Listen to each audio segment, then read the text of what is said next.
தூத்துக்குடியில் பாத யாத்திரை செல்லும் பக்தர்களுக்கு பிஸ்கெட், தண்ணீர் பாட்டில் மற்றும் ஒளிரும் ஸ்டிக்கர் தாவேகாவினர் வழங்கினர்.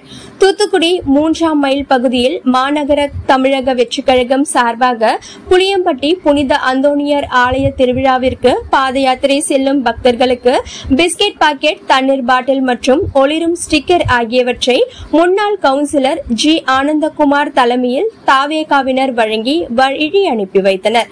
நிகழ்ச்சி ஏற்பாடுகளை உஷா, அன்னை பெசி, ஜே. ராஜா, இக்னேஷியஸ் மற்றும் கார்த்திக் ஆகியோர் செய்திருந்தனர். நிகழ்வில் கதிர், மணிராஜ், சந்தனராஜ், அஸ்வின் குமார், ஹரிகுமார், கார்த்திக், சக்தி பாலா, ஆசிக் ராஜா, ராஜன், விஜய், கே.ஆர். கார்த்திக், முருகன், சுந்தர், ராஜ்குமார், கருப்பசாமி ஆகியோர் உடனிருந்தனர்.